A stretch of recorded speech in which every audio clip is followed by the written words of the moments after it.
ഗോണ്ട്വാന ലാൻഡിൽ നിന്ന് ഉരുത്തിരിഞ്ഞു വന്ന ഇന്ത്യൻ ഫലകത്തിന് ലൗറേഷ്യൻ ഭൂഖണ്ഡത്തിൽ നിന്ന് ഉരുത്തിരിഞ്ഞു വന്ന യുറേഷ്യൻ ഫലകത്തേക്കാൾ ഡെൻസിറ്റി കൂടുതലായിരുന്നു. ഹായ് എല്ലാവർക്കും നമസ്കാരം. എൻട്രി ആപ്പിലേക്ക് സ്വാഗതം. ഞാൻ ബിപിൻ മാത്യൂസ്. നമ്മുടെ തംബ്നെയിലിൽ കണ്ടതുപോലെ തന്നെ പുതിയ SCERT പാഠപുസ്തകത്തിലെ പുതിയ ചാപ്റ്ററിൽ നിന്നുള്ള പുതിയ ചോദ്യങ്ങളുടെ ഒരു ഡിസ്കഷൻ വീഡിയോ ആണിത്. കഴിഞ്ഞ ദിവസം അപ്ലോഡ് ചെയ്ത ആ വീഡിയോയിലുണ്ടായിരുന്ന ചോദ്യങ്ങളൊക്കെ എല്ലാവരും പഠിച്ചു എന്ന് വിചാരിക്കുന്നു. ഇന്ന് നമ്മൾ ഈ സെക്കൻഡ് പാർട്ടിൽ നോക്കുന്നത് ഈ രണ്ടാമത്തെ പാഠമാണ്. പാഠത്തിന്റെ പേരറിയാമല്ലോ, വിശാല സമതല ഭൂവിൽ എന്നുള്ളതാണ് ചാപ്റ്ററിന്റെ പേര്. ഏകദേശം 10-20 പേജുകളുള്ള ഒരു വലിയ ചാപ്റ്ററാണ്. ഈ ചാപ്റ്ററിൽ നിന്ന് ഇതൊരു പുതിയ ചാപ്റ്ററാണ്. 9ാം ക്ലാസ്സിൽ SCERT ചില പാഠങ്ങൾ മാറിയിരുന്നല്ലോ, പുതിയ ചാപ്റ്റേഴ്സ് ആഡ് ചെയ്തിരുന്നല്ലോ. അതിലൊരു ചാപ്റ്ററാണ്, പുതുതായിട്ട് ആഡ് ചെയ്തൊരു ചാപ്റ്ററാണ് വിശാല സമതല ഭൂവിൽ. ഇത് എന്തിനെ പറ്റിയാണ് പഠിക്കുന്നതെന്നറിയാമോ? ഉത്തര മഹാസമതലത്തെ പറ്റിയാണ് പഠിക്കുന്നത്. ഉത്തര മഹാസമതലത്തെ പറ്റി നമുക്ക് പഠിക്കാനുള്ളത്, നമ്മൾ ഇതിനു മുമ്പ് ഈ ചാപ്റ്ററൊക്കെ വരുന്നതിന് മുമ്പ്, 2024 ഈ ചാപ്റ്ററൊക്കെ വരുന്നത്, ഇതിനു മുമ്പ് നമ്മൾ പഠിച്ചുകൊണ്ടിരുന്നത് 10ാം ക്ലാസ്സിലെ വൈവിധ്യങ്ങളുടെ ഇന്ത്യ എന്ന 7ാമത്തെ പാഠത്തിൽ നിന്നാണ് പഠിച്ചുകൊണ്ടിരുന്നത്. ഈ പറഞ്ഞ സമതലത്തെ പറ്റിയും പീഠഭൂമിയെ പറ്റിയും അതിൽ ഉത്തരപർവ്വത മേഖലയെ പറ്റിയൊക്കെ പഠിച്ചത് ആ ഒരു പാഠപുസ്തകത്തിലായിരുന്നു. അപ്പോൾ പുതുതായിട്ട് ആഡ് ചെയ്ത പുസ്തകത്തിൽ കുറച്ചധികം പുതിയ കണ്ടന്റ് വന്നിട്ടുണ്ട്. ആ പുതിയ കണ്ടന്റ് എന്നുള്ള ചോദ്യങ്ങളാണ് നമ്മളിവിടെ പഠിക്കുന്നത്. അല്ലാതെ നമ്മൾ 10ാം ക്ലാസ്സിൽ പഠിച്ച സമതലത്തിലെ പറ്റി പഠിച്ച കാര്യങ്ങളൊക്കെ ഇല്ലേ? അപ്പോൾ ഉദാഹരണത്തിന് പഞ്ചാബ് ഹരിയാന സമതല രൂപങ്ങളും ഏത് നദികൾ കൊണ്ടാണ്, രാജസ്ഥാൻ സമതലത്തിന് മറ്റൊരു പേരെന്ത്, ലൂണി നദി ഒഴുകുന്നത് ഏത് സമതലത്തിലൂടെയാണ്, തുടങ്ങിയ കാര്യങ്ങളൊന്നും ഇവിടെ ചർച്ച ചെയ്യുന്നില്ല. പുതിയ കണ്ടന്റിൽ നിന്ന് വന്നേക്കുന്ന അല്ലെങ്കിൽ പ്രതീക്ഷിക്കാവുന്ന ചോദ്യങ്ങളാണ് നമ്മൾ ഈ ക്ലാസ്സിൽ ചർച്ച ചെയ്യുന്നത്. സോ നമ്മൾ കഴിഞ്ഞ വീഡിയോയിൽ 1ാമത്തെ ചാപ്റ്റർ ഡിസ്കസ് ചെയ്തു, 2ാമത്തെ ചാപ്റ്റർ ഇന്ന് ചർച്ച ചെയ്യുന്നു. ചോദ്യങ്ങളിലേക്ക് നേരിട്ട് പോകാം. 1ാമത്തെ ചോദ്യം, ഏകദേശം 19 ചോദ്യങ്ങൾ ഞാൻ ഉൾപ്പെടുത്തിയിട്ടുണ്ട്. ഈ പാഠഭാഗം വായിച്ച് അതിൽ നിന്ന് ലഭിച്ച 19 ചോദ്യങ്ങൾ ഞാനിവിടെ ഉൾപ്പെടുത്തിയിട്ടുണ്ട്. ആ 19 ചോദ്യങ്ങളിൽ ഏറ്റവും വേണ്ട ചോദ്യങ്ങളുടെ എക്സ്പ്ലനേഷനും ഇവിടെ ഉൾപ്പെടുത്തിയിട്ടുണ്ട്. വളരെ കുറച്ച് സമയത്തിനകത്ത് നമുക്കിത് കൃത്യം ഈ ഒരു വീഡിയോ അവസാനിപ്പിക്കാം. ചോദ്യം 1, നദീമുഖം എന്നാൽ എന്ത്? നിങ്ങൾ ഈ ഓപ്ഷൻ വായിക്കുക. നിങ്ങളുടെ ആൻസറിലേക്ക് നിങ്ങൾക്ക് എത്താൻ പറ്റുന്നുണ്ടോ എന്ന് ആദ്യം ഒന്ന് പരിശോധിക്കുക. നിങ്ങൾക്ക് ആൻസറിലേക്ക് എത്താൻ പറ്റുന്നുണ്ടോ അത് ആദ്യം ഒന്ന് പരിശോധിക്കുക. 2, എത്ര എണ്ണം ശരിയാക്കാൻ പറ്റിയെന്ന് കമൻറ്റ് ചെയ്യുക ക്ലാസ്സിൻ്റെ അവസാനം. ഓക്കെ, സ്വയം ഒരു വിലയിരുത്തൽ ആവശ്യമാണല്ലോ, നല്ലതല്ലേ അതൊക്കെ? എത്ര എണ്ണം ശരിയാക്കാൻ പറ്റി? നോർമലി നിങ്ങൾ കേട്ടിട്ട് ഇല്ലാത്ത കുറേ കാര്യങ്ങൾ കാണും, ചിലരൊക്കെ ഇതൊക്കെ നേരത്തെ പഠിച്ചു വെച്ചവർ കാണും. എന്നാലും നമുക്ക് നോക്കാം എത്ര എണ്ണം നമുക്ക് ശരിയാക്കാൻ പറ്റുന്നുണ്ടോ എന്നുള്ളത്. നോക്കിക്കേ, നദികൾ ഉത്ഭവിക്കുന്ന പ്രദേശം നദീമുഖം, നദികൾ പിരിഞ്ഞൊഴുകുന്ന പ്രദേശം, ഒരു നദി മറ്റൊരു നദിയിലേക്ക് ചേരുന്ന ഭാഗം, ഒരു നദി കടലിലോ മറ്റേതെങ്കിലും ജലാശയത്തിലോ പതിക്കുന്ന ഭാഗം. ഏതാണ് നദീമുഖം, റിവർ മൗത്ത് എന്നതുകൊണ്ട് അർത്ഥമാക്കുന്നത്? നദിയുടെ മുഖം എന്ന് പറയുമ്പോൾ പലരും നദികൾ ഉത്ഭവിക്കുന്ന പ്രദേശം എന്ന് ചിലപ്പോൾ വിചാരിക്കാൻ സാധ്യതയുണ്ട്. ആൻസർ ഓപ്ഷൻ ഡി ആണ്. ഒരു നദി കടലിലോ മറ്റേതെങ്കിലും ജലാശയത്തിലോ പതിക്കുന്ന ഭാഗത്തെയാണ് നമ്മൾ നദീമുഖം എന്ന് വിളിക്കുന്നത്. ഗംഗ ബ്രഹ്മപുത്ര നദികളുടെ നദീമുഖം എന്ന് പറയുന്നത് സുന്ദർബൻസ് ഡെൽറ്റയാണ്. സുന്ദർബൻസ് ഡെൽറ്റ, അതായത് ബംഗാൾ ഉൾക്കടലിനോട് ചേർന്ന ഭാഗത്താണ് അവർ കടലിലേക്ക് ചേരുന്നത്. അതേപോലെ നർമ്മദ, താപ്തി തുടങ്ങിയ നദികളുടെ നദീമുഖം അറബിക്കടലാണ്, ഗൾഫ് ഓഫ് ഖമ്പത്താണ്, ഗൾഫ് ഓഫ് ഖമ്പത്ത്. ഗോദാവരി, കൃഷ്ണ, കാവേരി, മഹാനദി തുടങ്ങിയ കിഴക്കോട്ടൊഴുകുന്ന ഉപദ്വീപ നദികളുടെ നദീമുഖം ബേ ഓഫ് ബംഗാൾ റീജനാണ്. മനസ്സിലായില്ലേ? അപ്പം നദി ഒന്നെങ്കിൽ ഒരു കടലിലോ അല്ലെങ്കിൽ ഒരു ജലാശയത്തിലോ നേരിട്ട് അത് വന്ന് പതിക്കാറുണ്ട്. ആ പതിക്കുന്ന ഭാഗത്തെ നമ്മൾ വിളിക്കുന്ന പേരാണെന്ത്? നദീമുഖം. 2ാമത്തെ ചോദ്യം എളുപ്പമല്ലായിരുന്നോ? 2ാമത്തെ ചോദ്യം നോക്കിക്കേ, ഉത്തര മഹാസമതലത്തിലെ എക്കൽ നിക്ഷേപത്തിന്റെ ഏകദേശ കനം എത്രയാണ്? ഞാൻ യൂഷ്വലായിട്ട് ചോദിക്കുന്ന ചോദ്യങ്ങൾ ഇവിടെ ചോദിക്കുന്നില്ല, ഉൾപ്പെടുത്തിയിട്ടില്ല. പുതിയ പുസ്തകത്തിലെ പുതിയ കണ്ടന്റ് ഞാൻ എടുത്തെടുത്ത് പറയുന്നത്. പഴയ ചോദ്യങ്ങൾ ഉൾപ്പെടുത്താത്തത്, അല്ലെങ്കിൽ നോർമലി ഉത്തര മഹാസമതലത്തെ പറ്റി കേൾക്കുമ്പോൾ പഠിക്കുമ്പോൾ നമ്മൾ പഠിച്ചിട്ടുള്ള ചോദ്യങ്ങൾ ചിലപ്പോൾ ഈ വീഡിയോ നിങ്ങൾക്ക് കാണാൻ സാധിക്കത്തില്ല. ചിലപ്പോൾ നിങ്ങൾ ചിന്തിക്കുമായിരിക്കും എന്തുകൊണ്ടാണ് പ്രധാനപ്പെട്ട ചോദ്യങ്ങൾ ഉൾപ്പെടുത്താത്തത്, അല്ലെങ്കിൽ രാജസ്ഥാൻ സമതലത്തിന്റെ മറ്റൊരു പേരെന്ത്, മരുസ്ഥലിഭാഗർ സമതലം എന്നറിയപ്പെടുന്ന ഏത്, അങ്ങനെയുള്ള ചോദ്യങ്ങൾ ഉൾപ്പെടുത്താത്തതിന്റെ കാരണം അതൊക്കെ യൂഷ്വലി ചോദിക്കുന്ന ചോദ്യങ്ങളാണ്. ആ ചോദ്യങ്ങൾ ഒഴിവാക്കിയിട്ടുള്ള പുതിയ ചോദ്യങ്ങളാണ് ഇവിടെ ഉൾപ്പെടുത്തിയിട്ടുള്ളത്. അതുകൊണ്ടാണ് കേട്ടോ. നോക്കിക്കേ, ഏതാണ് ഉത്തര മഹാസമതലത്തിലെ എക്കൽ നിക്ഷേപത്തിന്റെ കനം എത്രയാണ്? തിക്നെസ്സാണ് ചോദിച്ചേക്കുന്നത്. എക്കൽ നിക്ഷേപം എന്തുമാത്രം കനത്തിൽ ഉത്തര മഹാസമതലത്തിൽ നിക്ഷേപിക്കപ്പെട്ടിട്ടുണ്ട്? ലോകത്തിന് തന്നെ ഏറ്റവും വിസ്തൃതമായ എക്കൽ സമതലമാണല്ലോ ഉത്തര മഹാസമതലം. ഇത്രയും അധികം ഹിമാലയൻ നദികൾ ഒഴുകി വരുന്ന ഒരു പ്രദേശത്ത് ആയിരക്കണക്കിന് മീറ്ററുകൾ കനത്തിൽ എക്കൽ നിക്ഷേപിക്കപ്പെട്ട് ഫലപുഷ്ടമായ ഒരു മേഖലയായി ഈ ഉത്തര മഹാസമതലം മാറ്റപ്പെട്ടു. ഇന്ത്യയിലെ തന്നെ ഏറ്റവും പ്രമുഖമായ പല നദീ സംസ്കാരങ്ങളും ഈ ഉത്തര മഹാസമുദ്ര മേഖലയിൽ നിന്നാണ് ഉരുത്തിരിഞ്ഞു വന്നത്. അവിടെയാണത് രൂപം കൊണ്ടത്, അല്ലെങ്കിൽ അവിടെയാണത് പടർന്ന് പന്തലിച്ചത്. ഏതാണ് ഉത്തര മഹാസമുദ്രത്തിന്റെ ഏകദേശ കനം എന്ന ചോദ്യത്തിന്റെ ഉത്തരം? ഏകദേശം 1000 മുതൽ 2000 മീറ്റർ വരെ എന്നുള്ളതാണ് ആൻസർ. 1000 മുതൽ 2000 മീറ്റർ. പുസ്തകത്തിൽ അത് എടുത്തു പറയുന്നുണ്ട്. 1000 മുതൽ 2000 മീറ്റർ വരെ കനത്തിൽ ഉത്തര മഹാസമുദ്രം ഉണ്ട്. എന്തുകൊണ്ടാണ് ഇത്രയും കനത്തിൽ എക്കൽ നിക്ഷേപിക്കപ്പെട്ടത്? 1000 മീറ്റർ എന്ന് പറയുമ്പോൾ 1 കിലോമീറ്ററാണ്, 2000 മീറ്റർ എന്ന് പറയുമ്പോൾ 2 കിലോമീറ്ററാണ്. ഇത്രയും കനത്തിൽ എന്തുകൊണ്ട് എക്കൽ നിക്ഷേപിക്കപ്പെട്ടു? നമുക്കതൊന്ന് നോക്കാം. നമുക്ക് ആ ടിബറ്റൻ പീഠഭൂമി തൊട്ട് സമതലം വരെ ഒന്ന് ഒരു 2 ഡയമെൻഷനൽ അല്ലെങ്കിൽ അതിൻ്റെ ഒരു ക്രോസ് സെക്ഷൻ ഒന്ന് വരയ്ക്കുവാണെങ്കിൽ, ഇപ്പം ഇത് ടിബറ്റൻ പീഠഭൂമി, അവിടുന്ന് ഹിമാദ്രി നിരകൾ, അതിനേക്കാൾ ഉയരം കുറഞ്ഞ ഹിമാചൽ നിരകൾ, അതിനേക്കാൾ ഉയരം കുറഞ്ഞ ശിവാലിക് നിരകൾ, അത് കഴിയുമ്പോഴാണ് നമ്മുടെ ഉത്തര മഹാസമുദ്രം ഉള്ളത്. ഉത്തര മഹാസമുദ്രം കഴിഞ്ഞാൽ പിന്നെ അങ്ങോട്ട് പിന്നെ ഉപദ്വീപ പീഠഭൂമി, അത് കുറച്ചും കൂടെ ഉയരത്തിലാണ്. ഇതാണ് ഉത്തര മഹാസമുദ്ര മേഖല. ഈ ഭാഗം ശിവാലിക്കിൻ്റെ തെക്ക് വശത്തായിട്ടാണ് ഉത്തര മഹാസമുദ്ര മേഖല. എന്തുകൊണ്ടാണ് ഇവിടെ ഇത്രയും ഇൻറ്റൻസ് ആയിട്ടുള്ള ഒരു തിക്നെസ്സിൽ എക്കൽ നിക്ഷേപിക്കപ്പെട്ടത്? അതിൻ്റെ റീസൺ പറയുകയാണെന്നുണ്ടെങ്കിൽ ഹിമാലയത്തിൻ്റെ ഫോർമേഷൻ നമ്മളൊന്ന് പറയേണ്ടി വരും. ഹിമാലയം രൂപം കൊണ്ടത് എങ്ങനെയാണെന്ന് നമുക്ക് എല്ലാവർക്കും അറിയാവുന്ന കാര്യമാണ്. ഇന്ത്യൻ ഫലകം അല്ലേ? ഇന്ത്യൻ ഫലകം യുറേഷ്യൻ ഫലകത്തിലേക്ക് കൂട്ടിയിടിച്ച ഒരു സാഹചര്യത്തിലാണ് ഹിമാലയത്തിൻ്റെ ഫോർമേഷൻ നടക്കുന്നത്. അപ്പോൾ ഇത് യുറേഷ്യൻ ഫലകമാണ്, ഇത് ഇന്ത്യൻ ഫലകമാണ്. ഇന്ത്യൻ ഫലകവും യുറേഷ്യൻ ഫലകവും കോടാനുകോടി വർഷങ്ങൾക്ക് മുമ്പ് പരസ്പരം കൂട്ടിയിടിച്ചു ഈ 2 ഫലകങ്ങൾ.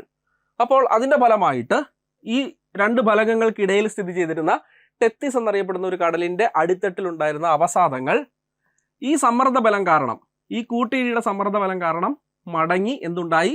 ഹിമാലയ പർവ്വത നിരകളുണ്ടായി. ഈ 2 ഫലകങ്ങളുടെ അതിരിലായിട്ട് ഈ ഹിമാലയ പർവ്വത നിര രൂപപ്പെട്ടു വന്നു. അതായത് 2 ഫലകങ്ങളുടെ അതിരെന്ന് പറയുമ്പോൾ അതൊരു സംയോജക സീമയാണ്. ഒരു കൺവേർജന്റ് ബൗണ്ടറിയിലാണ്, ഒരു കൺവേർജന്റ് മാർജിനിലാണ് ഹിമാലയം ഇരിക്കുന്നത്.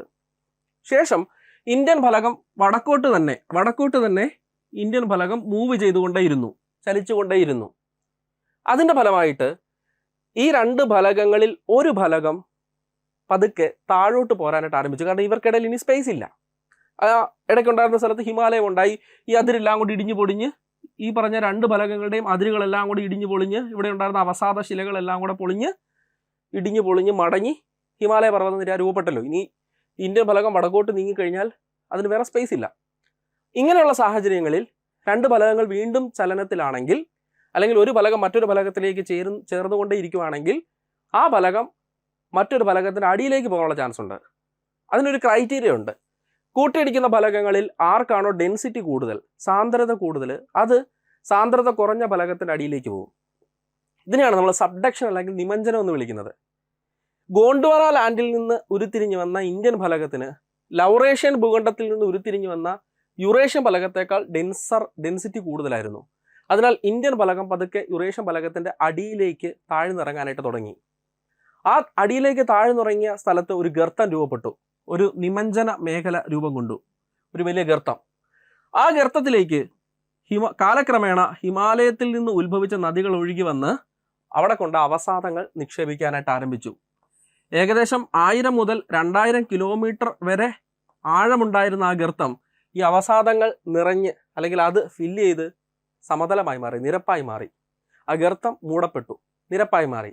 അങ്ങനെയാണ് 1000 മുതൽ 2000 മീറ്റർ വരെ കനത്തിൽ ഉത്തര മഹാസമുദ്രം എന്ന് നമ്മൾ ഇന്ന് വിളിക്കുന്ന സ്ഥലത്ത് ഒരു അത്രയും കനത്തിൽ എക്കലിൻ്റെ നിക്ഷേപം കാണപ്പെട്ടത്.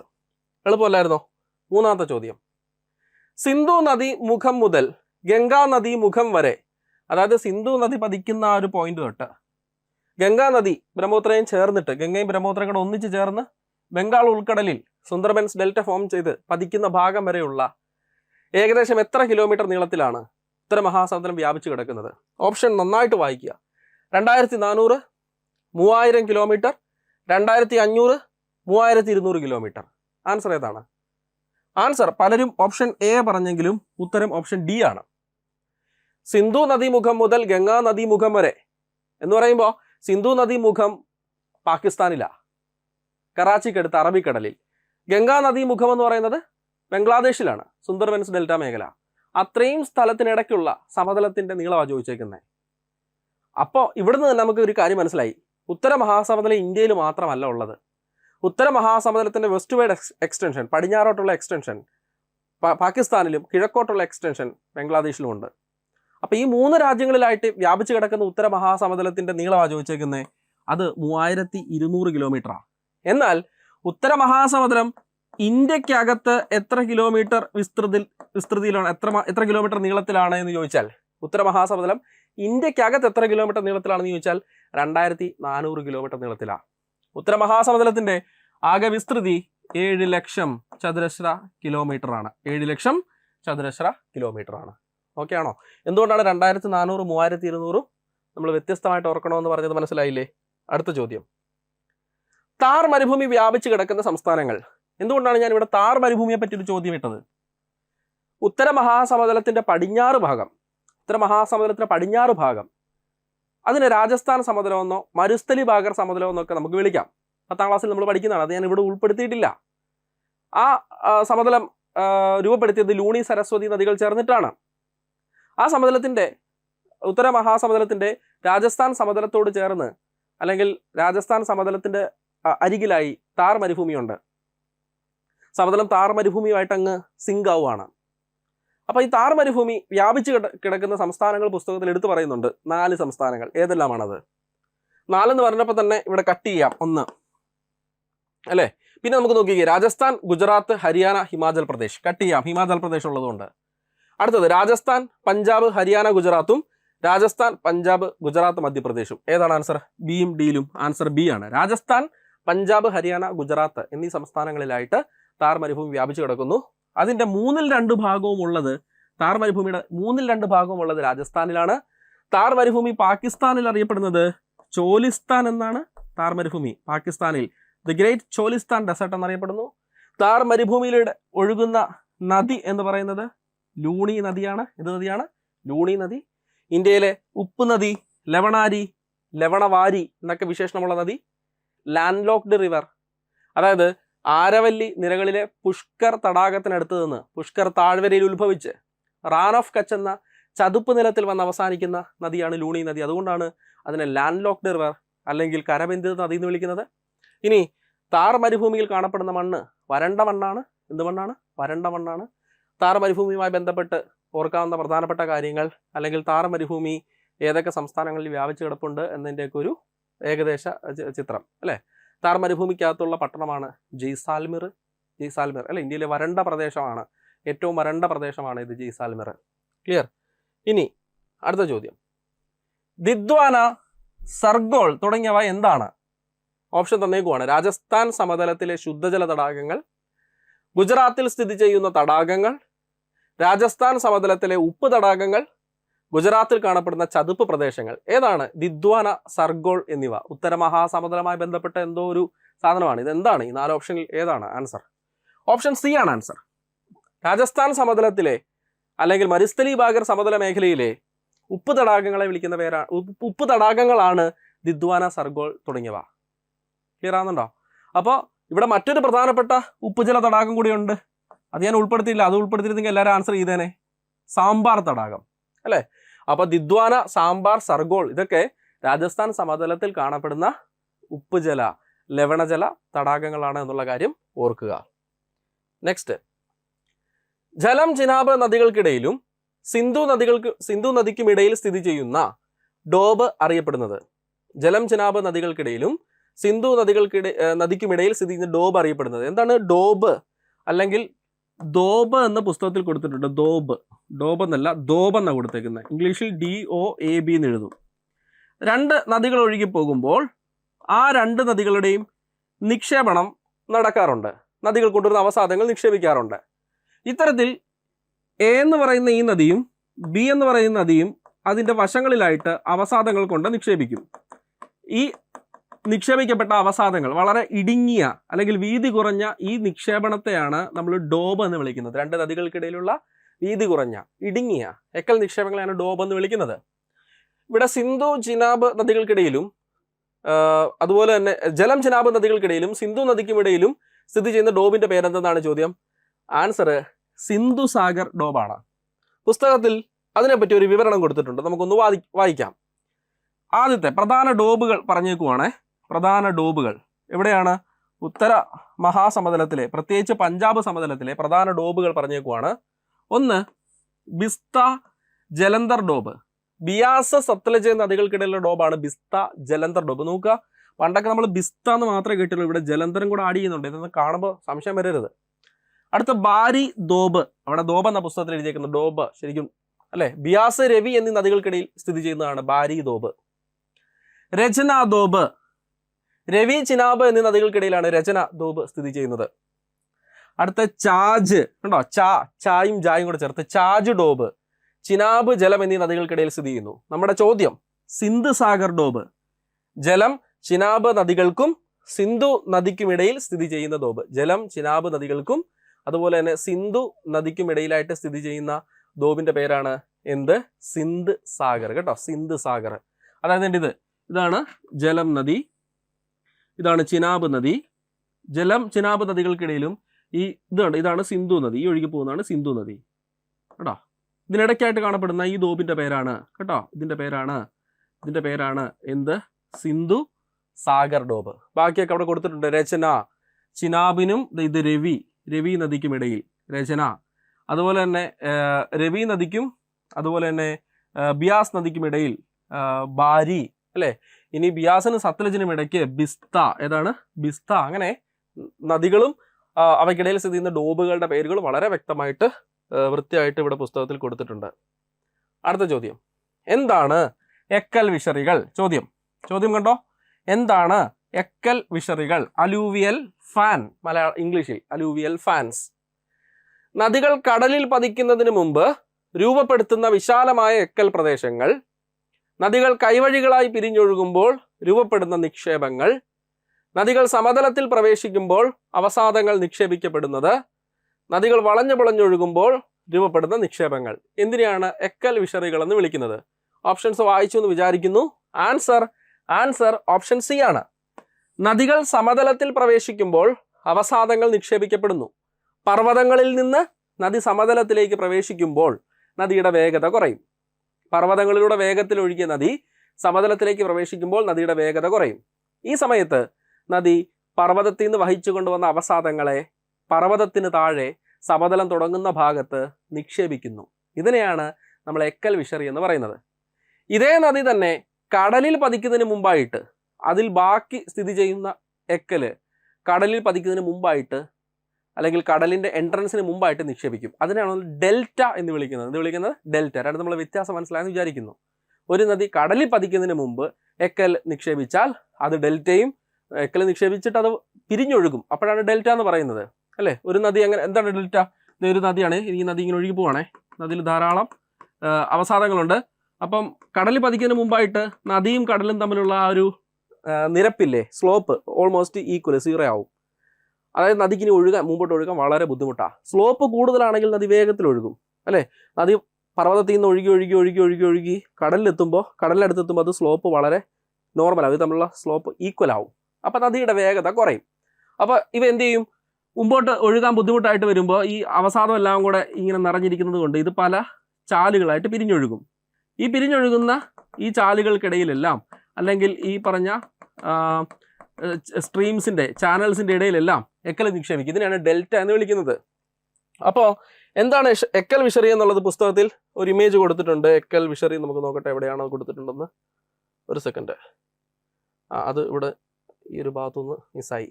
ഓക്കെ, എക്കൽ വിഷറി എന്താണെന്ന് ചോദിച്ചു കഴിഞ്ഞാൽ ഇത്രയുള്ളൂ, ഞാൻ വരച്ച് കാണിച്ചു തരാം. ഒരു പർവ്വതമാണിത്. പർവ്വതത്തിൽ നിന്ന് നദി ഇങ്ങനെ ഒഴുകി വരുന്നു. പർവ്വതം കഴിഞ്ഞ് സമതലം എത്തുന്നു. സമതലത്തിൻ്റെ ഭാഗത്തെത്തുമ്പോൾ ഇത് അവിടെ കൊണ്ട് ഈ പറഞ്ഞ പർവ്വതത്തിന് ശേഖരിച്ച് എക്കലെല്ലാം ഈ സമതലം തുടങ്ങുന്ന ഭാഗത്ത് കൊണ്ട് നിക്ഷേപിക്കുന്നു. ഇങ്ങനെ രൂപപ്പെടുന്ന ഭൂരൂപങ്ങളെ വിളിക്കുന്ന പേരാണ് എക്കൽ വിഷറി അല്ലെങ്കിൽ അലൂവിയൽ ഫാൻ. വ്യത്യാസം മനസ്സിലായെന്ന് വിചാരിക്കുവാണേ. അടുത്ത ചോദ്യം, സമുദ്രനിരപ്പിൽ നിന്ന് ശരാശരി എത്ര മീറ്റർ ഉയരത്തിലാണ് ഗംഗാ സമതലം സ്ഥിതി ചെയ്യുന്നത്? സമുദ്രനിരപ്പിൽ നിന്നും ഏകദേശം എത്ര മീറ്റർ ഉയരത്തിലാണ് ഗംഗാ സമതലം സ്ഥിതി ചെയ്യുന്നത്? 100, 150, 200, 250. ആൻസർ ഏതാണ്? ഓപ്ഷൻ സി ആണ്, 200 മീറ്റർ ആണ്. ഒന്ന് പഠിച്ചു വെച്ചോണം. സമുദ്രനിരപ്പിൽ നിന്നും ശരാശരി എത്ര മീറ്റർ ഉയരത്തിലാണ് ഗംഗാ സമതലം സ്ഥിതി ചെയ്യുന്നത്? 200 മീറ്റർ ആണ്. ഉത്തര മഹാസമതലത്തിലെ 4 പ്രധാന സമതലങ്ങളുണ്ടല്ലോ. ഏതൊക്കെയാണ്? ഒന്ന് രാജസ്ഥാൻ സമതലം, അതാണ് നമ്മുടെ മരുസ്ഥലി ഭാഗർ. 2 പഞ്ചാബ് ഹരിയാന സമതലം, സിന്ധു നദിയും പോഷക നദികളും ചേർന്ന് നിർമ്മിക്കുന്നത്. 3 ഗംഗാ സമതലം. 4 ആസാം സമതലം അല്ലെങ്കിൽ ബ്രഹ്മപുത്ര സമതലം. ആസാം സമതലം അല്ലെങ്കിൽ ബ്രഹ്മപുത്ര സമതലം, ഇത് 4ആണല്ലോ. അതിലേറ്റവും വിസ്തൃതമായ ഭാഗമാണ് ഗംഗാ സമതലം. ഇത് ഗംഗാ സമതലം. ചിത്രം കാണാം. ചിത്രത്തിലേക്ക് എല്ലാവരും നോക്കുക. ഇതിൽ നിന്ന് നമുക്കിത് നോക്കാം. ഏറ്റവും വിസ്തൃതമായ സമതലമാണ് ഗംഗാ സമതലം. നോക്കിയേ, ഈ ഭാഗമാണ് രാജസ്ഥാൻ സമതലം. ഈ ഭാഗമാണ് പഞ്ചാബ് ഹരിയാന സമതലം. ഈ ഭാഗമാണ് ബ്രഹ്മപുത്ര സമതലം. ബാക്കി ഇതിനിടയ്ക്കുള്ള ആ കളർ ചെയ്തേക്കുന്ന പോർഷനാണ് ഗംഗാ സമതലം. നോക്കൂ എന്തുമാത്രം വിസ്തൃതിയിലാണ് ഗംഗാ സമതലം ഇന്ത്യയിൽ സ്ഥിതി ചെയ്യുന്നത് നോക്കിക്കേ, കണ്ടോ? ഓക്കെ, അടുത്ത ചോദ്യം. ഭൂമിശാസ്ത്രപരമായ സവിശേഷതകൾ അടിസ്ഥാനമാക്കി ഗംഗാ സമതലത്തെ എത്ര ഭാഗമായിട്ട് തരംതിരിക്കാം? ഗംഗാ സമതലത്തെ വീണ്ടും എത്രയായി തരംതിരിക്കുന്നു? ടോട്ടൽ ഉത്തര മഹാസമതലം 4 ഉണ്ടെന്നറിയാം. പഞ്ചാബ്, ഹരിയാന, രാജസ്ഥാൻ, ഗംഗ, ആസാം. അതിൽ ഗംഗാ സമതലത്തെ തന്നെ വീണ്ടും എത്രയായി തരംതിരിക്കുന്നു? 5, 4, 3, 2. ഏതാണ് ആൻസർ? ആൻസർ 3 ആണ്. ഓപ്ഷൻ സി 3 ആണ്. ഗംഗാ സമതലത്തെ വീണ്ടും എത്രയായി തരംതിരിക്കുന്നു? 3 ആയി തരംതിരിക്കുന്നു. ചിത്രത്തിലൂടെ നമുക്കതൊന്ന് നോക്കാം. ഗംഗാ സമതലത്തെ എങ്ങനെയാണ് 3 ആയി തരംതിരിക്കുന്നത് നമുക്ക് നോക്കാം. ഗംഗാ സമതലത്തെ 3 ആയി തരംതിരിക്കുന്നത് ഉപരി ഗംഗാ സമതലം. പേരുകൾ കണ്ടോണേ.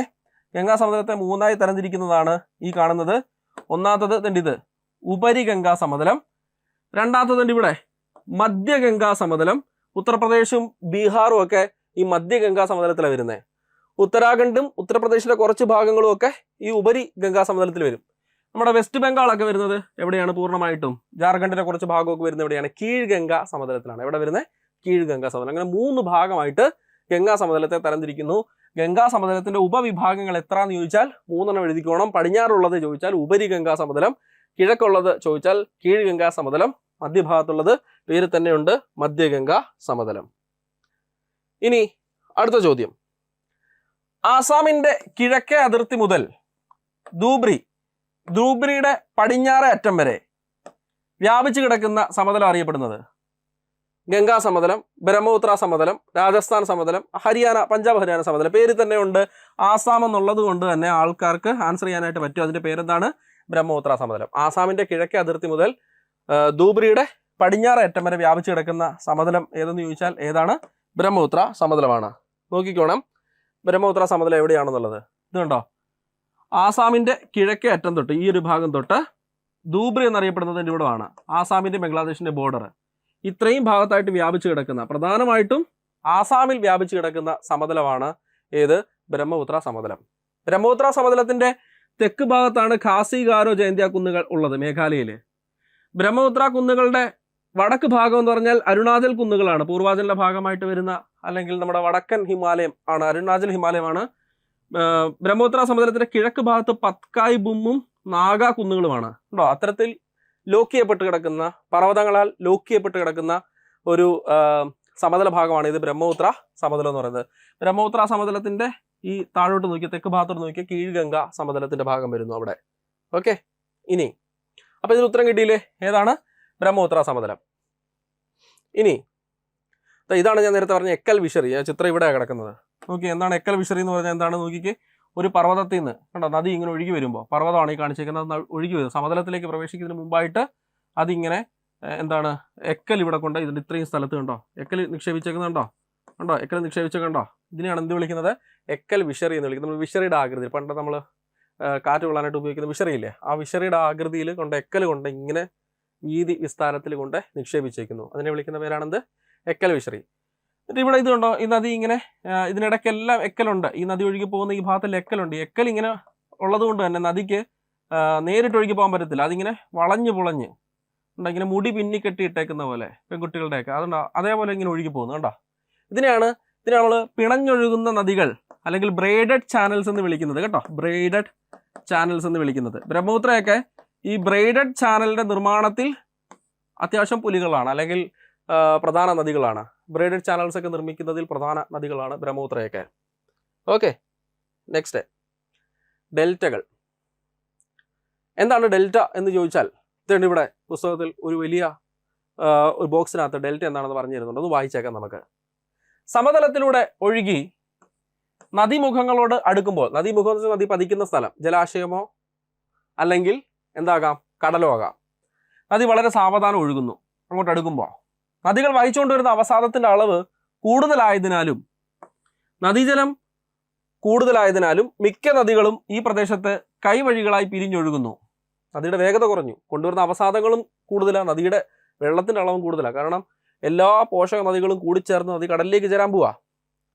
അപ്പോൾ നദികൾ ഒഴുക്കിക്കൊണ്ടുവരുന്ന അവസാദങ്ങൾ ഈ കൈവഴികൾക്കിടയിൽ നിക്ഷേപിക്കപ്പെട്ട് ഏതാണ്ട് ത്രികോണാകൃതിയിലുള്ള ഭൂരൂപങ്ങൾ രൂപം കൊള്ളുന്നു. കണ്ടോ, ആ നദികൾ കൊണ്ടുവരുന്ന അവസാദങ്ങൾ നിക്ഷേപിക്കപ്പെട്ട് കൈവഴികൾക്കിടയിൽ, കണ്ടോ ഇതാണ് കൈവഴി, ഇതുണ്ടോ നദി ഇങ്ങനെ കൈവഴികളായിട്ട് പിരിഞ്ഞു പോകുന്നേ. ഇവിടം വരെ നദിയായിട്ട് ഒഴുകി വന്നിട്ടുണ്ട്, ഈ ഒരു പോയിന്റ് വരെ. അതിനുശേഷം കണ്ടോ ഇതിങ്ങനെ കൈവഴികളായിട്ട് പിരിഞ്ഞു പോവുക. കണ്ടോ കൈവഴികളായിട്ട് പിരിഞ്ഞ ഇതാ കടലിലേക്ക് ചേരുന്നത് അങ്ങനെയാ, കൈവഴികളായിട്ട് പിരിഞ്ഞാ ചേരുന്നേ. ഇതിന്റെ എല്ലാ ഇടയിൽ കണ്ടോ എക്കൽ നിക്ഷേപിക്കപ്പെട്ടേക്കുന്നത് കണ്ടോ, ഈ കൈവഴികൾക്കിടയിൽ എല്ലാം കണ്ടോ എക്കൽ എക്കൽ കൊണ്ട് നിക്ഷേപിച്ചേക്ക് കണ്ടോ. ഇങ്ങനെ ത്രികോണാകൃതിയിലുള്ള ഒരു ഭൂരൂപം രൂപം കൊള്ളുന്നു. ഇവയാണ് ഡെൽറ്റകൾ. ഗ്രീക്ക് അക്ഷരമാലയിലെ ഡെൽറ്റ, ത്രികോണം എന്ന് എഴുതുന്നതാണ് അവരുടെ അക്ഷരമാല. ഡെൽറ്റ എന്ന അക്ഷരത്തിന്റെ ആകൃതിയോട് സാമ്യമുള്ളത് കൊണ്ടാണ് ഇവയ്ക്ക് ഡെൽറ്റ എന്ന പേര് വന്നത്. കേട്ടോ, ഇങ്ങനെയുള്ള ഭൂരൂപങ്ങൾക്ക് ഏത് പേര് വന്നത്? ഡെൽറ്റ എന്ന പേര് വന്നത്.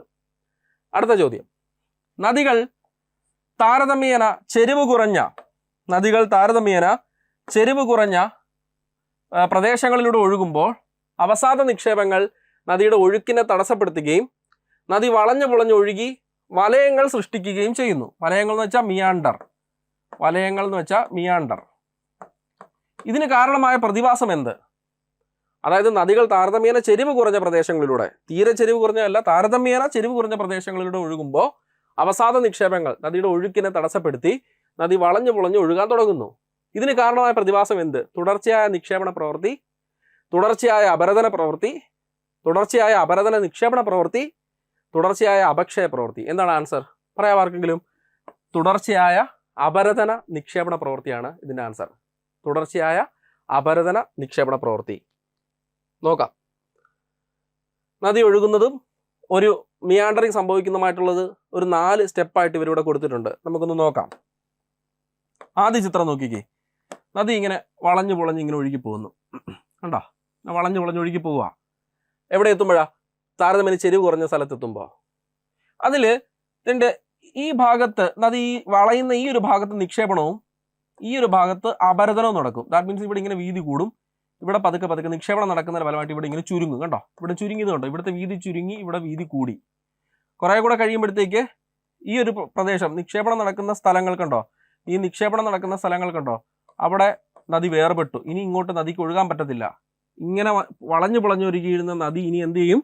നേരെ അങ്ങ് ഒഴുകും. കണ്ടോ, നേരെ ഒഴുകും. ഇത് വേർപെട്ടു. ഇത്രയും പോയിന്റ് വേർപെട്ടു, പ്രധാന നദിയിൽ നിന്ന് വേർപെട്ടു.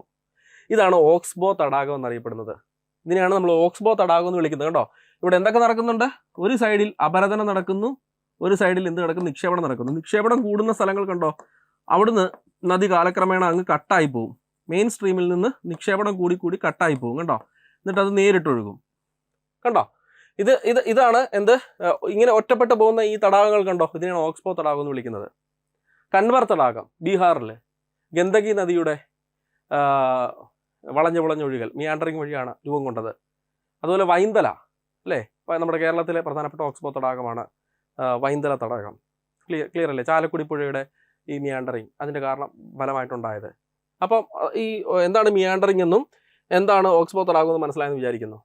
അടുത്ത ചോദ്യം, ഭൂപ്രകൃതി സവിശേഷതകളുടെ അടിസ്ഥാനത്തിൽ ഉത്തരേന്ത്യൻ സമതലങ്ങളെ വടക്ക് നിന്ന് തെക്കോട്ട്, മേളിൽ നിന്ന് താഴോട്ടാണ്, വടക്ക് നിന്ന് തെക്കോട്ട് ഏതൊക്കെ മേഖലകളായി തിരിക്കാം? ബാബർ ടെറായി ഖാദർ, ബാബർ ഖാദർ ഭംഗർ, ബാബർ ടെറായി എക്കൽ സമതലങ്ങൾ. ഏതാണ് ആൻസർ? ഓപ്ഷൻ ഡി ആണ്. ബാബർ ടെറായി എക്കൽ സമതലങ്ങൾ എന്ന ഓർഡറിലാണ് വടക്ക് നിന്ന് തെക്കോട്ട് ഉത്തര മഹാസമതലത്തിന്റെ മേഖലകൾ. അപ്പൊ നിങ്ങൾ വിചാരിക്കും ഖാദറും ഭംഗറും ഒക്കെ എന്ത് ചെയ്യുന്നത്? ഖാദറും ഭംഗറുമാണ് എക്കൽ സമതലങ്ങൾ എന്ന പേരിൽ അറിയപ്പെടുന്നത്. പുസ്തകത്തിൽ 1, 2, 3 ഇട്ട് കൊടുത്തിട്ടുണ്ട്. എന്നിട്ട് എക്കൽ സമതലങ്ങളെ വീണ്ടും 2ആയിട്ട് തരംതിരിക്കാമെന്ന് പറഞ്ഞുകൊണ്ട് പുതിയ എക്കല് ഖാദറും പഴയ എക്കല് ഭംഗർ എന്ന് എഴുതി വെച്ചേക്കുന്നു. പഴയ എക്കലാണ് ഭംഗർ, പുതിയ എക്കലാണ് ഇത് ഖാദർ. അപ്പൊ ബാക്കിയുള്ളതൊക്കെ എന്താണ്? നമുക്ക് നോക്കാം ബാബറും ടെറായും ഒക്കെ എന്താ നമുക്ക് നോക്കാവേ. അപ്പോൾ ഇതിന് ആൻസർ കിട്ടിയില്ലേ? ബാബർ, ടെറായി, എക്കൽ സമതലം എന്നുള്ളതാണ് ആൻസർ. ബാബർ, ടെറായി, എക്കൽ സമതലങ്ങൾ. അപ്പോൾ നോക്കിയേ, ഹിമാലയത്തിൻ്റെ താഴേക്ക് നദി ഒഴുകി വരുവാണ്. അപ്പോൾ ഹിമാലയത്തിൻ്റെ തെക്ക് ഏറ്റവും താഴെയുള്ളത് ആരാണ്? ശിവാലിക്കാണ്. ഇത് ശിവാലിക്കാന്ന് വിചാരിക്കും. ഇത് കേട്ടോ, ഈ റേഞ്ച് ശിവാലിക് റേഞ്ചാണ്. അതിന് താഴേക്ക് നദി ഒഴുകി വരുന്നു. നദി കൊണ്ടുവരുന്ന പാറക്കല്ലുകൾ അതാണ് ശിവാലിക്കിന് തൊട്ട് താഴെയായി നിക്ഷേപിക്കപ്പെടുന്നത് ആദ്യം. കേട്ടോ, അപ്പോൾ ഇവിടം തൊട്ട് സമതലം തുടങ്ങുവാണ്. ഈ ഒരു പോയിന്റിൽ തുടങ്ങുവാണ്, ഈ ഒരു പോയിന്റ് വരെ സമതലമാണ്. അപ്പം വടക്ക് നിന്ന് തെക്കോട്ട് നോക്കുക, ക്രോസ് സെക്ഷൻ എടുത്തേക്കുന്നത്. ഇതിൻ്റെ പാറക്കല്ലുകളുള്ള സ്ഥലം ബാബറാണ്. ഇവിടെ വെച്ച് നദികൾ എന്താവുന്നു? ഇൻവിസിബിൾ ആവുന്നു, അപ്രത്യക്ഷമാവുന്നു. കാരണം നദികൾ ഈ പാറകൾക്ക് ഇടയിലൂടെ അല്ലെങ്കിൽ അതിൻ്റെ അടിയിലൂടെ ഒഴുകി വരുന്നു. വീണ്ടും അത് എങ്ങോട്ട് എത്തുന്നു? ടെറായിലേക്ക് എത്തുന്നു. ബാബർ ഇന്ന് ടെറായിലെത്തി. ടെറായിൽ കല്ലുകളില്ലാത്തത് കൊണ്ട് ചെളി നിറഞ്ഞ സ്ഥലത്ത് ഇത് വന്ന് നിറഞ്ഞ്, ചെളിയുള്ള സ്ഥലത്ത് വന്ന് ഈ വെള്ളം വന്ന് വീണ് അത് ചതുപ്പായി മാറും. അവിടെ ചെറിയ വനങ്ങളൊക്കെ ഉണ്ടാവും, വന്യജീവികളൊക്കെ കാണപ്പെടും. നല്ലപോലെ നനവുള്ള ഒത്തിരി സ്ട്രീംസ്, ഒരു നദിയല്ലല്ലോ, ഹിമാലയത്തിൻ്റെ നമ്മൾ ക്രോസ് സെക്ഷനിൽ ഇതെടുത്തേക്കുന്നത്. അപ്പോൾ ഒത്തിരി നദികൾ, ആയിരക്കണക്കിന് നദികൾ ഇങ്ങോട്ട് വരുന്നുണ്ട്. ഇനി ടെറായും കൂടെ കഴിഞ്ഞാൽ ടെറായുടെ തെക്ക് വശം, അപ്പോൾ ആദ്യമുള്ളത് പാറക്കല്ലുകൾ നിറഞ്ഞ പ്രദേശം. ഇത് ഹിമാലയമാണെങ്കിൽ അതിന് താഴെ ബാബർ, അതിന് താഴെയായിട്ട് ചെളി നിറഞ്ഞ ചതുപ്പ് നിറഞ്ഞ പ്രദേശം, ഇതാണ് നമ്മുടെ ടെറായി. പിന്നെ അതിന് താഴെയായിട്ടാണ് എക്കൽ സമതലങ്ങൾ കാണപ്പെടുന്നത്. ഈ എക്കൽ സമതലങ്ങളെ രണ്ടായി തരംതിരിക്കാം. പുതിയ എക്കൽ ഖാദറും, അതുപോലെ തന്നെ ഖാദറിൽ നിന്ന് ഖാദർ എന്നറിയപ്പെടുന്ന പുതിയ എക്കൽ കാണപ്പെടുന്നതിൻ്റെ വശങ്ങളിലായിട്ട്, അല്ലെങ്കിൽ അതിൻ്റെ വടക്ക് ഭാഗത്തായിട്ട്, അല്ലെങ്കിൽ അതിൻ്റെ ഇരുവശങ്ങളിലുമായിട്ട്, അല്ലെങ്കിൽ ഖാദർ എന്ന പ്രദേശത്തിൻ്റെ അടിയിലായിട്ട് എന്ത് കാണും? ബങ്കർ കാണും. ബങ്കർ എന്ന് പറഞ്ഞാൽ പഴയ എക്കലാണ്, നദി ആദ്യം കൊണ്ടുവന്ന എക്കല്. ഫ്രഷ് എക്കലായിരിക്കും നമുക്ക് നദിയുടെ ഇമ്മീഡിയറ്റ് ആയിട്ടുള്ള സൈഡുകളിൽ കാണാൻ പറ്റുന്നത്. നദി കൊണ്ടുവന്ന പഴയ എക്കല് താഴെയോ അല്ല വശങ്ങളിലോ ആയിരിക്കും. ഇനി പർവ്വത ഭാഗത്ത് നിന്ന് നദികൾ കൊണ്ടുവരുന്ന ഭാരമേറിയ ഉരുളൻ കല്ലുകൾ കാണപ്പെടുന്ന ഉത്തര മഹാസമുദ്രത്തിലെ മേഖല ഏത്? ബാബർ, ടെറായി, ദ്വാർ, മിർഗ്. ഏതാണ് ആൻസർ? പർവ്വത ഭാഗത്ത് നദികൾ കൊണ്ടുവരുന്ന ഭാരമേറിയ ഉരുളൻ കല്ലുകൾ കാണപ്പെടുന്ന സ്ഥലം ഇപ്പം കൊണ്ട് പറഞ്ഞതല്ലേ ഉള്ളൂ. നദികൾ അപ്രത്യക്ഷമാകുന്ന സ്ഥലം ബാബർ. വീണ്ടും നദികൾ റീഎമർജ് ചെയ്യുന്ന എവിടെയായിരിക്കും? ടെറായിലാണ്. ഇൻവിസിബിൾ ആകുന്നത് ബാബറിലാണ്. വീണ്ടും റീഎമർജ് ചെയ്യുന്നത്, വീണ്ടും പ്രത്യക്ഷമാകുന്ന എവിടെയായിരിക്കും? ടെറായിലായിരിക്കും. കിട്ടിയെന്ന് വിചാരിക്കുന്നു. അപ്പോൾ അതൊരു ബാബറിൻ്റെ ചിത്രം കണ്ടോ? ഒന്നാമത്തെ ചിത്രം ബാബർ, രണ്ടാമത്തെ ചിത്രം ചതുപ്പുകൾ കാണപ്പെടുന്ന ടെറായി എന്നറിയപ്പെടുന്ന പ്രദേശം. Okay, next question. ടെറായി മേഖലയുടെ വീതി എത്ര? 8 to 10 kilometre, 10 to 20 kilometre, 10 to 16 kilometre, 10 to 25 kilometre. ഏതാണ് ടെറായി മേഖലയുടെ വീതി? ആൻസർ ഓപ്ഷൻ പറയാവോ? ആൻസർ ഓപ്ഷൻ ബി ആണ്. 10 to 20 കിലോമീറ്റർ ആണ് ടെറായി മേഖലയുടെ വീതി.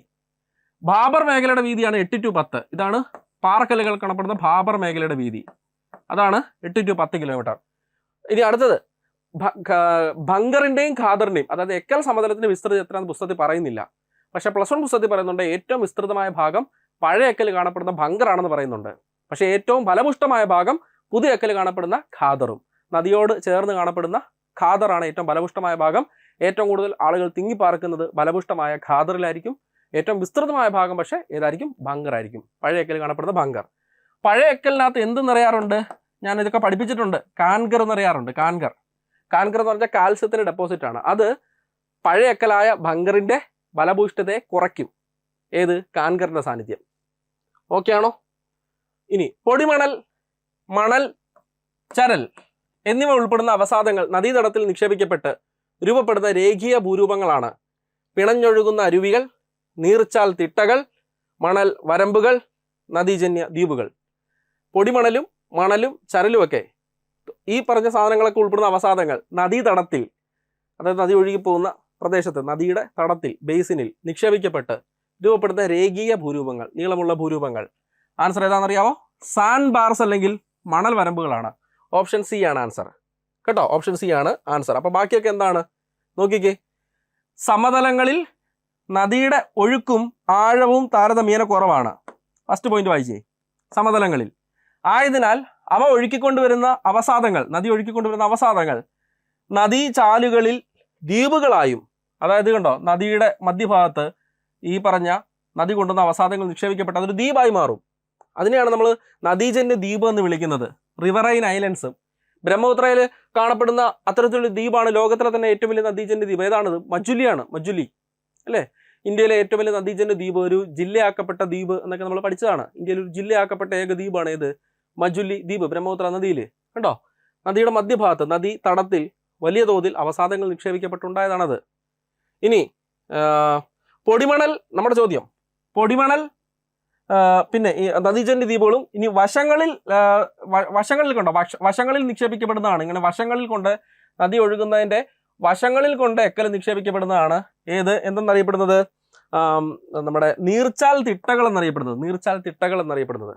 ഇനി നമ്മുടെ ചോദ്യം, പൊടിമണലും മണലും ചരലും ഒക്കെ ഉൾപ്പെടുന്ന അവസാദങ്ങൾ നദീതടത്തിൽ നിക്ഷേപിക്കപ്പെട്ട് രൂപപ്പെടുന്ന രേഖീയ ഭൂരൂപം, ഇങ്ങനെ നീളത്തിലുള്ള ഭൂരൂപങ്ങൾ, അവയെ നമ്മൾ വിളിക്കുന്ന പേരാണ് മണൽ വരമ്പുകൾ. എന്ത് വിളിക്കുന്നു? മണൽ വരമ്പുകൾ. ഒന്നുകൂടെ പറയാം, നദി കൊണ്ടുവരുന്ന അവസാദങ്ങൾ നദിയുടെ മധ്യഭാഗത്ത് വലിയ കൂന പോലെ കൂമ്പാരമായിട്ട് വന്ന് നിക്ഷേപിക്കപ്പെട്ടാൽ അത് നദീജന്യ ദ്വീപുകൾ, വശങ്ങളിൽ നിക്ഷേപിക്കപ്പെട്ടാൽ അത് എന്താണ്, നീർച്ചാൽ തിട്ടകൾ, നീളത്തിൽ നിക്ഷേപിക്കപ്പെട്ടാൽ രേഖീയ രീതിയിൽ മണലും ചരലും ഒക്കെ നിക്ഷേപിക്കപ്പെട്ടാൽ അതിനെ മണൽ വരമ്പുകൾ, അത് അല്ലെങ്കിൽ സാൻഡ് ബാർസ് എന്ന് നമ്മൾ വിളിക്കും കേട്ടോ, സാൻഡ് ബാർസ് എന്ന് വിളിക്കും. ഇനി തീരുമാനം, ഉത്തരേന്ത്യയിൽ ഡിസംബറും ജനുവരിയുമാണ് ഏറ്റവും തണുപ്പുള്ള മാസങ്ങൾ. എന്തുകൊണ്ടാണ് ഉത്തരേന്ത്യൻ സമതലങ്ങളിൽ അതിശൈത്യം അനുഭവപ്പെടുന്നത്? എന്തുകൊണ്ടാണ് ഉത്തരേന്ത്യൻ സമതലങ്ങളിൽ അതിശൈത്യം അനുഭവപ്പെടുന്നത്? 4 ഓപ്ഷൻ ഉണ്ട്, നോക്കിക്കേ. കാലാവസ്ഥ മിതപ്പെടുത്തുന്ന സമുദ്രത്തിന്റെ സ്വാധീനത്തിൽ നിന്നും അകലെ ആയതിനാൽ, ഹിമാലയ പർവ്വതനിരകളിലെ മഞ്ഞുവീഴ്ച അതിശക്തമായ ശീതക്കാറ്റിന് കാരണമായതിനാൽ, ഉത്തരാർദ്ധഗോളത്തിൽ നിന്നും ദക്ഷിണാർദ്ധഗോളത്തിലേക്കുള്ള സൂര്യന്റെ അയനം, പശ്ചിമേഷ്യയിൽ നിന്നും വരുന്ന ശീതക്കാറ്റ്, ഉത്തരേന്ത്യൻ സമതലത്തിന്റെ പടിഞ്ഞാറൻ പ്രദേശങ്ങളിൽ മഞ്ഞ്, ഹിമം, മൂടൽമഞ്ഞ്, ശീതതരംഗം എന്നിവയ്ക്ക് കാരണമാകുന്നതിനാൽ. എന്തുകൊണ്ടാണ് ഉത്തരേന്ത്യൻ സമതലങ്ങളിൽ അതിശൈത്യം അനുഭവപ്പെടുന്നത്? ഈ 4 ഓപ്ഷനും ശരിയാണ്. Option A, B, C, D കേട്ടോ. ഇത് സ്റ്റേറ്റ്മെന്റ് തന്നിട്ട് വീണ്ടും ഇങ്ങനെ തരും, എയും ബിയും ശരിയാണ്, സിയും ഡിയും ശരിയാണ്, എയും ബിയും സി ഡിയും തെറ്റാണ്, എയും ബിയും സി ഡിയും ശരിയാണ്. ഞാനതിന് സ്ഥലമില്ലാത്തത് കൊണ്ടാണ് ഞാനിപ്പോൾ അങ്ങനെ പറഞ്ഞത്. 4ഉം ശരിയാണ് കേട്ടോ. ഓപ്ഷൻ എയും, അല്ലെങ്കിൽ ഇത് നമ്പർ ഇട്ടായിരിക്കും തരുന്നത്, 1, 2, 3, 4 4 പ്രസ്താവനകളും ശരിയാണ്. അങ്ങനെയുള്ള ഓപ്ഷൻ നോക്കിക്കോണം. അപ്പം ഈ പറഞ്ഞിരിക്കുന്ന 4 പ്രസ്താവനയും ശരിയാണ് കേട്ടോ. ഈ കാരണങ്ങൾ കൊണ്ടാണ് ഉത്തര മഹാസമതലത്തിൽ അല്ലെങ്കിൽ ഉത്തരേന്ത്യൻ സമതലങ്ങളിൽ എന്ത് കൂടുന്നത്, ശൈത്യം കൂടുന്നത്. നെക്സ്റ്റ്, ഏതൊക്കെ മാസങ്ങളിലാണ് രാജസ്ഥാനിലെ മരുഭൂമി പ്രദേശങ്ങളിൽ നിന്നും ഗംഗാ സമതലത്തിലേക്ക് ശക്തിയേറിയ വരണ്ട ഉഷ്ണക്കാറ്റുകൾ വീശുന്നത്? നമുക്കറിയാം, വരണ്ട ഉഷ്ണക്കാറ്റുകൾ വീശുന്നത് ഉഷ്ണകാലത്താണെന്ന് എല്ലാവർക്കും അറിയാം. മാർച്ച് ടു മെയ് വരെയാണ് ഇന്ത്യയിലെ പ്രധാന ഉഷ്ണകാലം. ഉത്തരേന്ത്യയിൽ ഉഷ്ണകാലം ജൂണിലും ജൂലൈയിലും ഒക്കെ ഉണ്ട്. ടോട്ടൽ ഒരു മൊത്തത്തിൽ എടുത്തു നോക്കുമ്പോൾ മാർച്ച്, ഏപ്രിൽ, മെയ്യിൽ ഉഷ്ണകാലമുണ്ട്. എന്നാൽ ഉത്തരേന്ത്യൻ സമുദ്രങ്ങളിൽ ജൂണിലും ജൂലൈയിലും ഒക്കെ ചൂടാ, കാരണം സൂര്യന്റെ ആപേക്ഷിക സ്ഥാനം വടക്കോട്ട് നീങ്ങുന്നത് കൊണ്ട്. ഇവിടെ ഏതാണ് ഉത്തരമായിട്ട് വരുന്നത്? ഓപ്ഷൻ സി ആണ് ഉത്തരം. മെയ്യും ജൂണുമാണ് ഉത്തരം കണ്ടോ. രാജസ്ഥാൻ മരുഭൂമിയിൽ നിന്ന് ഗംഗാ സമുദ്രത്തിലേക്ക് വരണ്ട കാറ്റ് വീശുന്നത് മെയ് ജൂൺ മാസങ്ങളിലാണ്. അത് എടുത്ത് പുസ്തകത്തിൽ പറയുന്നുണ്ട്, പുതിയ പുസ്തകത്തിനകത്ത് നമുക്ക് വായിക്കാം. അതൊന്നും നമുക്ക് എടുത്ത് വായിക്കാം. ഈ ഭാഗം വായിച്ചേ. മെയ് ജൂൺ കണ്ടോ, ഇവിടെ കൊടുത്തേക്കുന്നുണ്ടോ? മെയ് ജൂൺ മാസങ്ങളിൽ രാജസ്ഥാനിലെ മരുഭൂമി പ്രദേശങ്ങളിൽ നിന്നും ഗംഗാ സമതലത്തിലേക്ക് ശക്തിയേറിയ വരണ്ട ഉഷ്ണക്കാറ്റുകൾ വീശാറുണ്ട്. ലൂ എന്നറിയപ്പെടുന്ന ഈ കാറ്റുകൾ ഉത്തരേന്ത്യൻ സമതലത്തിലെ താപനില ഗണ്യമായി ഉയർത്തുന്നു. പഞ്ചാബ്, ഹരിയാന, കിഴക്കൻ രാജസ്ഥാൻ, ഉത്തർപ്രദേശ് എന്നിവിടങ്ങളിൽ വൈകുന്നേരങ്ങളിൽ പൊടി നിറഞ്ഞ കാറ്റുകൾ സാധാരണയാണ്. ഇത്തരം കാറ്റുകൾ, ഈ ലൂവിനെ പറ്റിയല്ല പറയുന്നത്, പൊടി നിറഞ്ഞ വേറെ ചില കാറ്റുകൾ ചെറിയ തോതിൽ, ലൂ ഒരിക്കലും മഴയ്ക്ക് കാരണമാകുന്നില്ല. പൊടി നിറഞ്ഞ കാറ്റുകൾ വൈകുന്നേരങ്ങളിൽ ചിലപ്പോൾ മഴയ്ക്ക് കാരണമാകാറുണ്ട്. അത് വേനൽ ചൂടിൽ നിന്ന് അല്പം ആശ്വാസം കൊടുക്കാറുണ്ട്. ഇനി കഴിഞ്ഞു. 19 ചോദ്യങ്ങൾ നമ്മൾ ഡിസ്കസ് ചെയ്തു. എത്ര ശരിയാക്കാൻ പറ്റിയെന്ന് നിങ്ങൾ കമൻറ്റ് ചെയ്യുക. പുതിയ ചോദ്യങ്ങളാണ് കൂടുതലും നമ്മൾ പഠിച്ചിട്ടുള്ളതിൻ്റെ പുറത്ത് നമ്മൾ പഠിച്ചേക്കുന്ന ചോദ്യങ്ങളാണ്. പുതിയ പുസ്തകത്തിലെ പുതിയ കണ്ടന്റിൽ നിന്നുള്ള ചോദ്യങ്ങളാണ്. അപ്പോൾ നമ്മൾ 2 പാഠങ്ങൾ ഡിസ്കസ് ചെയ്തിട്ടുണ്ട്. ഇതൊക്കെ നിങ്ങൾ പഠിച്ചിട്ട് പോകണം. വരും പരീക്ഷകളിലൊക്കെ നിങ്ങൾക്ക് ഇത് പ്രയോജനപ്പെടും എന്ന് വിചാരിക്കുന്നു. പുതിയ അപ്ഡേറ്റ്സ്, പുതിയ ചോദ്യങ്ങൾ, അല്ലെങ്കിൽ PSC ഇതുവരെ ചോദിച്ചിട്ടുള്ള 10th ലെവൽ പരീക്ഷകളിലൊക്കെ ചോദ്യങ്ങളൊക്കെ ആയിട്ട് അടുത്ത ക്ലാസ്സിലൊക്കെ കൃത്യമായിട്ട് നമ്മൾ ഓരോ വീഡിയോ സെഷനായിട്ട് വരുന്നുണ്ട്. അപ്പോൾ എല്ലാവരും നന്നായിട്ട് പഠിക്കുക. നിങ്ങളുടെ പ്രിപ്പറേഷൻ നന്നായി തന്നെ തുടരുക. നെക്സ്റ്റ് ക്ലാസ്സിൽ കാണാം. താങ്ക്